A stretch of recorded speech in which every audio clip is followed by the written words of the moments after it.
नमस्कार। आज हम मानव भूगोल के अंदर शीत प्रदेश में रहने वाली जनजाति एस्किमो के बारे में अध्ययन करेंगे।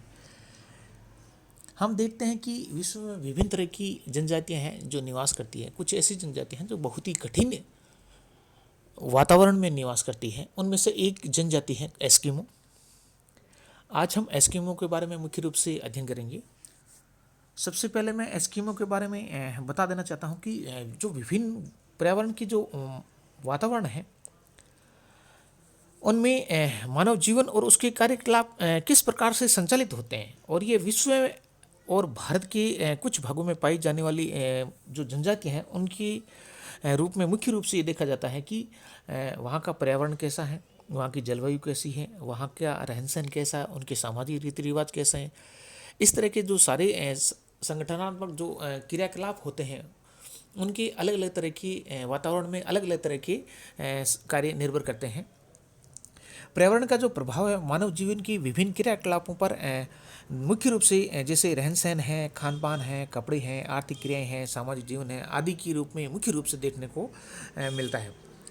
हम देखते हैं कि जो ध्रुवीय ठंडे प्रदेश में रहने वाले एस्किमो हैं, शीतोष्ण घास के मैदानों में बसे हुए खिरगिज हैं, अफ्रीका के मरुस्थल में रहने वाले बुशमैन हैं, या भारत के उत्तर पूर्वी आंचल पहाड़ी प्रदेश में नागा हैं, राजस्थान के दक्षिणी भाग की भील आदिवासियों के जनजीवन में मुख्य रूप से इस तरह के रहन सहन और जनजातियाँ मुख्य रूप से देखने को मिलती हैं। अब मैं बात करता हूँ एस्किमो की स्थिति और उनकी जो भौगोलिक पर्यावरण है वो किस तरह का है। विश्व के कई ऐसे स्थान हैं जहाँ भूमि हिम के कारण ढक जाती है या ढकी रहती है। ऐसे प्रदेश उत्तरी अमेरिका, यूरेशिया के उत्तरी ध्रुव के भीतरी भाग में है। इन्हें टुंड्रा प्रदेश के नाम से मुख्य रूप से हम जानते हैं। उत्तरी गोलार्ध में 60 डिग्री से 80 डिग्री अक्षांशों के मध्य टुंड्रा प्रदेश का विस्तार मुख्य रूप से देखने को हमें मिलता है। हम देखते हैं कि ऐसे क्षेत्र उत्तरी अमेरिका में कनाडा के उत्तर में तथा अलास्का में मुख्य रूप से स्थित हैं, और ये जो यूरेशिया में है ये मुख्य रूप से साइबेरिया और फिनलैंड की उत्तरी भाग में स्थित हैं। दक्षिणी गोलार्ध की बात करूं तो अंटार्कटिका प्रदेश को भी इसमें सम्मिलित कर सकते हैं, परंतु वहाँ मानव जीवन का मुख्य रूप से अभाव पाया जाता है। अब मैं देखता हूँ कि एस्किमो जो जनजाति है इसका जो ध्रुवीय जो भौगोलिक पर्यावरण है वो किस तरह का है। यहाँ शीतकाल में भूमि है वो हिम से ढकी रहती है, और शीतकाल की जो ऋतु है वो भी बहुत लंबी होती है। ऐसी परिस्थिति में वनस्पति का पनपना संभव भी नहीं हो पाता है, और ग्रीष्मकाल में हिम पिघलती है। उन दिनों भूमि मुख्य रूप से दलदली हो जाती है, जिससे रहना और जीवन यापन करना बहुत ही दुर्भर हो जाता है। तब वहाँ छोटी छोटी झाड़ियाँ तथा रंग बिरंगे फूलों के पौधे मुख्य रूप से वहाँ दिखाई देने लगते हैं।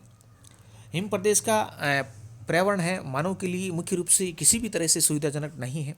वहाँ की भूमि पर खेती नहीं हो सकती।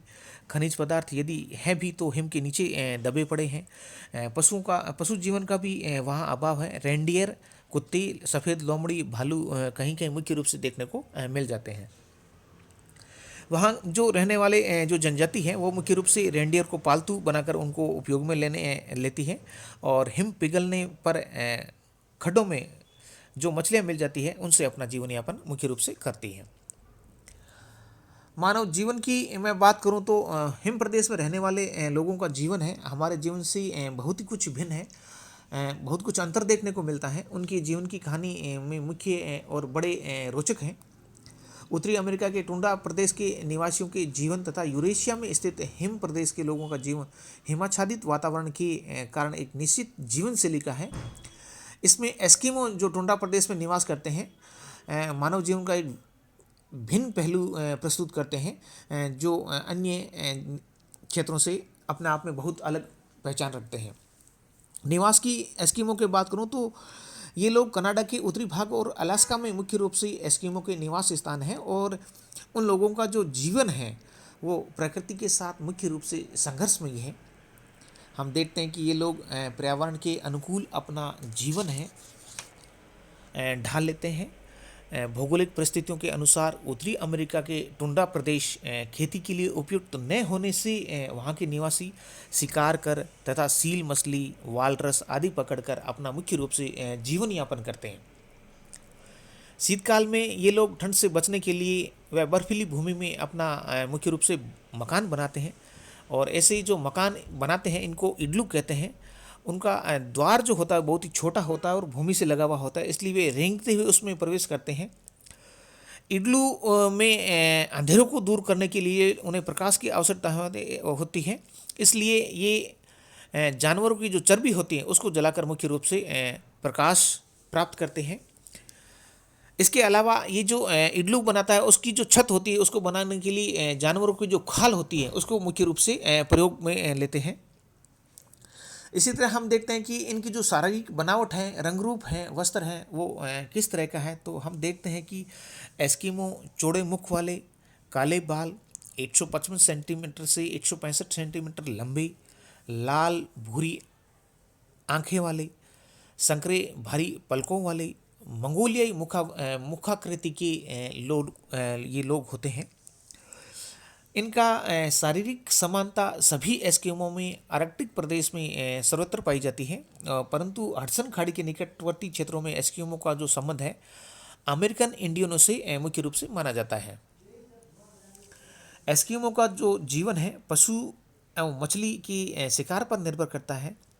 पशु उन्हें भोजन, वस्त्र और औजार प्रदान करते हैं। सभी एस्किमो अपने वस्त्र, निवास, औजार, हथियार आदि एक समान रखते हैं और इनके घर भी समान ही मुख्य रूप से होते हैं। एस्किमो शीत ऋतु में सील मछली का शिकार और ग्रीष्म ऋतु में केरीबाऊ का शिकार करते हैं। यह सभी उनके जीविकोपार्जन का मुख्य आधार है।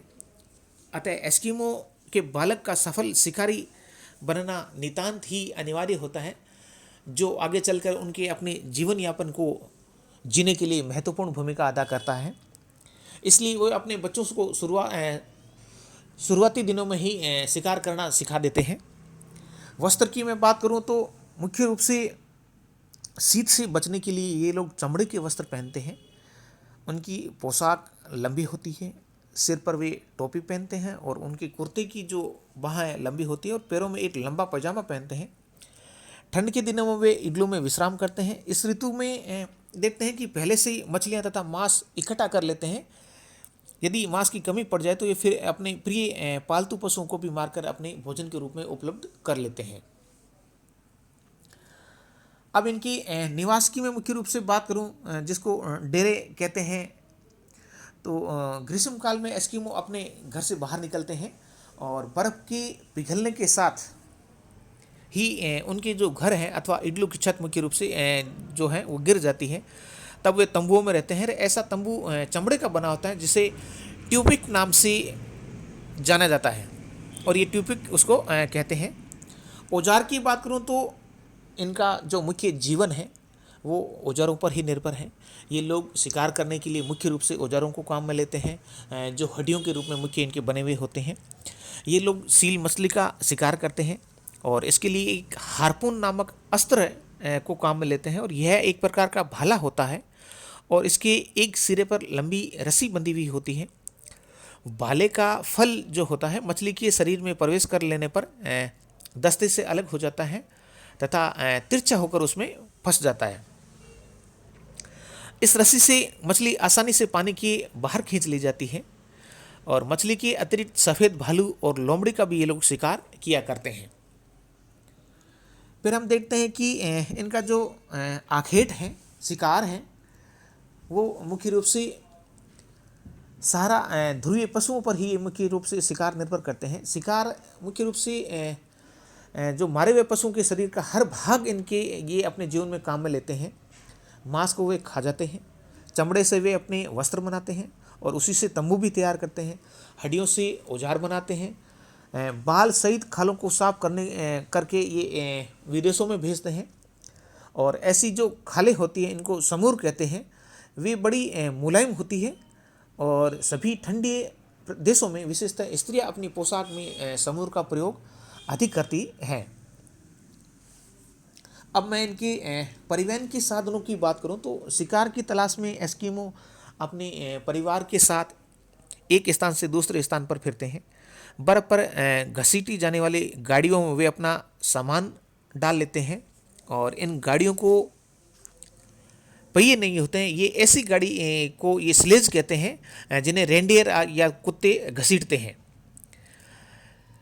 इनके बड़े उपयोगी पशु होते हैं जिनको कैरिबो और रेंडियर कहते हैं या के नाम से जाने जाते हैं। इनका दूध, मांस, हड्डियाँ, खाले आदि सभी उपयोगी होते हैं। कहीं कहीं तो स्लेज की जो लंबाई है, जो इनके गाड़ी होती है, वो 6 से 7 मीटर तक होती है।